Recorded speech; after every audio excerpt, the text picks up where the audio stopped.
Civil निर्माण क्षेत्र में अपनी गुणवत्ता और विश्वसनीयता के लिए तेजी से उभर रही सिविल मंत्रा इंफ्राकॉन ने द्वारका स्थित यशोभूमि में अपने 10वें स्थापना दिवस का भव्य आयोजन किया। समारोह के दौरान श्रेष्ठ प्रदर्शन करने वाले कर्मचारियों को सम्मानित किया गया। वहीं व्यापारिक साझेदारों और अधिकारियों के साथ आगामी परियोजनाओं, विस्तार योजनाओं और विकास रणनीतियों पर गहन विचार विमर्श हुआ।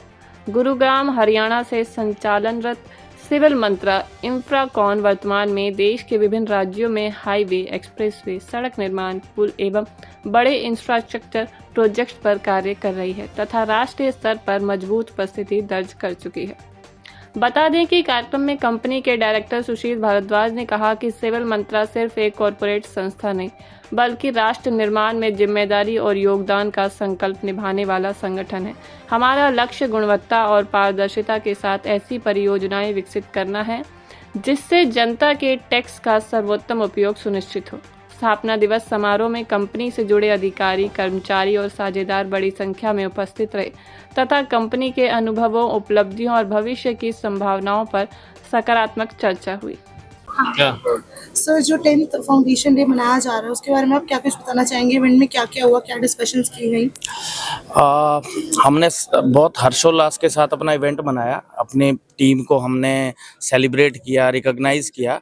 इसके अलावा हमने बहुत सारे इंडस्ट्री लीडर्स को बुलाया था जिनके साथ हमने काफ़ी इंसाइटफुल डिस्कशन करी, जिसमें हम अपनी इंडस्ट्री को और अच्छे तरीके से आगे कैसे लेके जा सकते हैं, फाइनेंशियल इश्यूज़ क्या क्या हैं, इनको कैसे सॉल्व किया जा सकता है और ये हमारी कंट्री के लिए और बेनिफिशियल कैसे हो सकता है, और इंफ्रास्ट्रक्चर में एआई को इंटीग्रेट करके कॉस्ट कटिंग और बहुत सारी चीज़ों को और प्रोजेक्ट्स को कैसे जल्दी से जल्दी कंप्लीट किया जा सकता है, ये सब चीज़ें हमारी डिस्कस हुई। जैसे कि आपने बताया कि आप लोग सिविल मंत्रा के पैनल में आप लोगों ने ये भी डिस्कशन किया कि एआई को कैसे आप लोग ला रहे हैं, तो एआई को आप लोग ग्रैब करेंगे तो उसको कैसे उसमें हमने एक प्रोडक्ट लॉन्च किया है अपना कंसल्ट एआई करके। उस प्रोडक्ट में हम बहुत सारे जो जनरल इश्यूज हैं, जो टाइम, कॉस्ट और एफिशिएंसी को बढ़ाते हैं, वो हमने डिस्कस किया और एक प्रोडक्ट अपना लॉन्च किया है कंसल्ट एआई, जिससे हम काफ़ी मदद करेंगे इंडस्ट्री को आगे लेके जाने। पिछले काफ़ी समय से सुनते आ रहे हैं कि सिविल मंत्रा का आईपीओ आ रहा है, उसके बारे में क्या कहेंगे? हाँ, ऑब्वियसली हम पिछले 2 साल से तैयारी कर रहे हैं और आने वाले 6 महीने में लगभग हम अपना आईपीओ लॉन्च कर देंगे। हमारा डीआरएचपी फाइल हो जाएगा। मेन बोर्ड आईपीओ फाइलिंग की हमारी तैयारी चल रही है, तो ये इंतजार जल्दी ही खत्म होगा। और क्या सरप्राइज मिलने जा रहा है आपकी जो कस्टमर हैं जो आपसे कनेक्ट? तो सरप्राइज खत्म हो जाएगा, फिर बता देंगे तो। सर, आज 10th सेलिब्रेशन डे है, उसमें मैं ये जानना चाहती हूँ कि आपने आगे क्या स्ट्रैटेजीज वगैरह रेडी करी हैं सिविल मंत्रा को और आगे बढ़ाने की?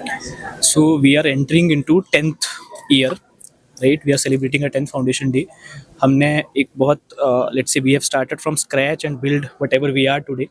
We are a group of almost you can say 250 crore of revenue पे हम पहुंच चुके हैं already as a group.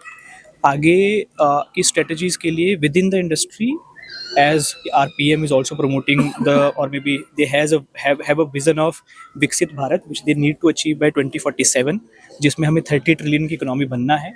Infrastructure is one of the major contributors into entire economy because everything is related to infrastructure, right? So forward integration का बहुत सारा scope है। Till 2-3 years back हम एक सिर्फ हाईवे कंपनी थे। We have already diversified into railway. We are actively participating in ropeway. We are actively participating in metro. So future में with respect to government, there are kind of positive signs of our industry growing and we will grow with the industry. Civil Mantra अपना 10th foundation celebrate कर रहा है, इसके बारे में क्या बताना चाहेंगे आप? देखिए, बेसिकली 10 साल की जर्नी रही है हमारी, तो हर साल हम लोग फाउंडेशन डे मनाते हैं। उसी तर्ज पे ये 10वां फाउंडेशन डे मनाया। जितने भी टीम मेंबर्स हैं, टीम बिल्डिंग जितनी भी एक्टिविटीज़ होती हैं, वो सब हमने की, सबको अपना रिकॉग्नाइज़ कराया हमने। इसके साथ ही बहुत ही रिप्यूटेड इनोवेटर जो इंडस्ट्री के लोग आए हुए थे, जिन्होंने हमें ज्वाइन किया, उनकी विजनरी थॉट्स को हमने अडॉप्ट किया और जानने की कोशिश की। उनको साथ लेते हुए हम कैसे ग्रो कर सकते हैं फ्यूचर में। गवर्नमेंट का क्या प्लान है, जैसा आप सबको पता है 2047 विकसित भारत ऑलरेडी एक रोड मैप सेट कर चुकी है गवर्नमेंट। उसमें इंफ्रास्ट्रक्चर एक बहुत बड़ा रोल प्ले करने वाला है, because infrastructure is a very major part of the economy. If I would say its contribution is 25%, it's not a factual amount, it's a very accurate amount. So infrastructure बहुत बड़ा role play करता है. तो government की policy के साथ align होकर हम लोग सिविल मंत्रा और अपने जो कॉन्ट्रैक्टर्स हैं उनको साथ लेके कैसे आगे बढ़ सकते हैं, इस पर एक बहुत बड़ी हमारी अच्छी डिस्कशन रही अपने पैनल के साथ. And I am very much hopeful that will very be visionary thoughts for our company. Sir organisation सारी आजकल एआई को यूज़ कर रही है, सिविल मंत्रा ऐसा क्या डिफरेंट करने वाला है जिससे कि वो और ऑर्गेनाइजेशन से थोड़ा अपर स्केल पे आ जाए? देखिए बेसिकली सिविल मंत्रा ने पिछले लास्ट 2 इयर्स में बहुत कुछ डेवलपमेंट किया है अपना डेटा इंटीग्रेशन पे. आई वुड से कि कैसे डेटा को इंटीग्रेट किया जा सकता है, जो जिससे कि जितने भी स्टेक होल्डर्स हैं आज की डेट में इंफ्रास्ट्रक्चर इंडस्ट्री के, वो कहीं ना कहीं हेल्पफुल है उनके लिए. ठेकेदारों के लिए भी हेल्पफुल है, गवर्नमेंट के लिए भी हेल्पफुल है, और जो रेगुलेटर बॉडीज़ हैं उनके लिए भी हेल्पफुल है.